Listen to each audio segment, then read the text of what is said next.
We are given a beautiful 7 marks question that f of x is this. And we are asked to find the turning points.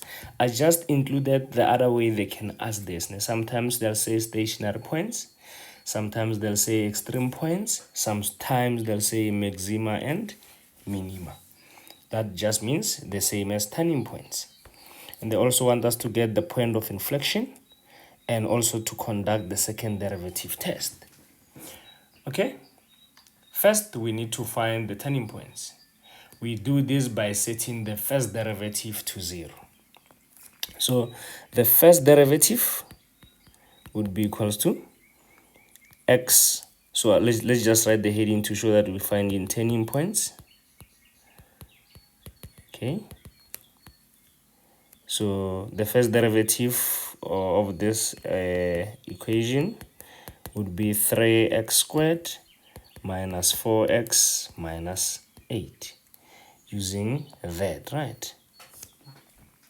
Perfect. And we need to set it to 0 always. For the turning point, you set your first derivative to 0. And this equation does not factorize easily.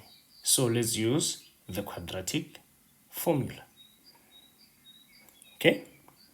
So I have x equals to negative b plus minus square root of b squared minus 4ac all over 2a. And then we can substitute our a, b, and c. We have negative into our b is minus 4. Remember, this is your a, this is your b, that's your c. Then we have plus minus negative 4 squared minus 4. Our a is 3. Our c is negative 8 all over 2 into 3. And you plug this into your calculator, you get 2x values. The first x value will be equals to 2.43. Some tests they say 2 decimal place, some says 3. You'll follow your own instructions, right? But the most standard universal form is usually 2.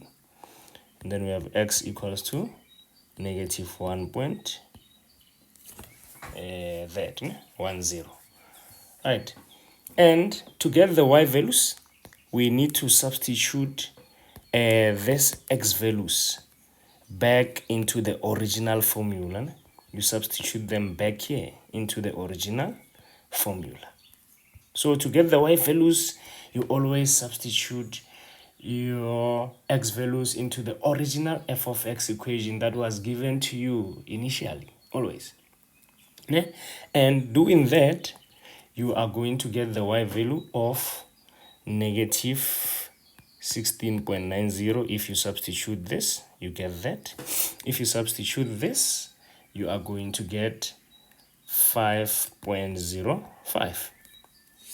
So your turning points are roughly 2.43, coordinate negative 16.9, and the other turning point will be negative 1.10, coordinate 5.05.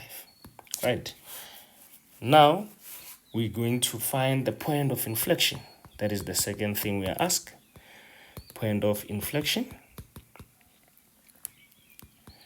Inflection. Okay. Let's write our first derivative. The first derivative was 3x squared minus 4x minus 8. We need to do the second derivative and set it to 0. So we set the second derivative to 0. And we can see that the second derivative is 6x minus 4 is equals to 0.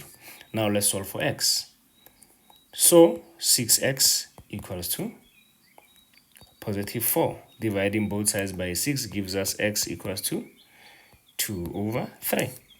Remember, I said to get the y value, what do?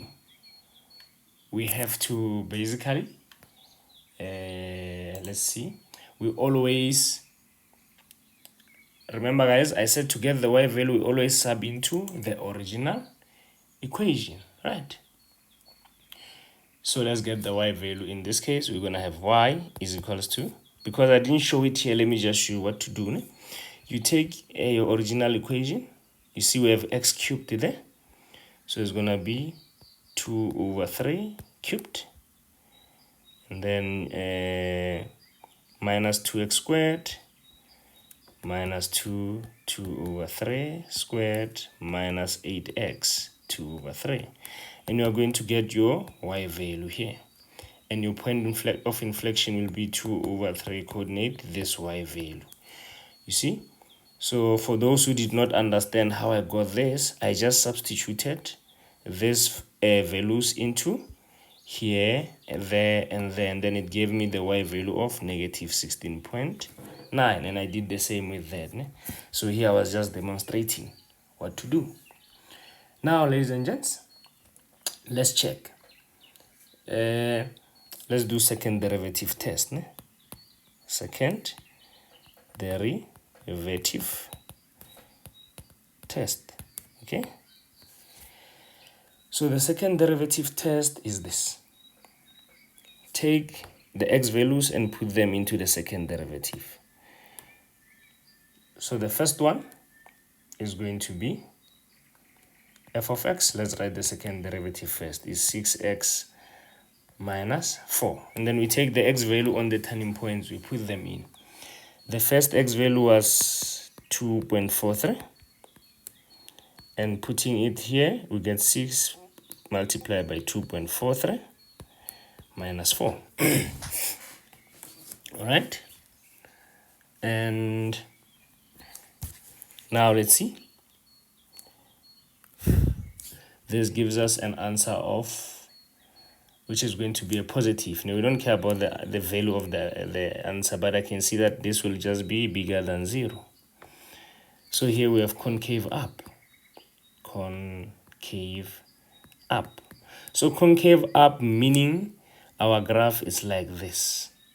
Our cubic function is like this there, concave up. And obviously this will be minima because it's the bottom, you see. So this is mean. So the x value of 2.43 will be a minimum. Yeah?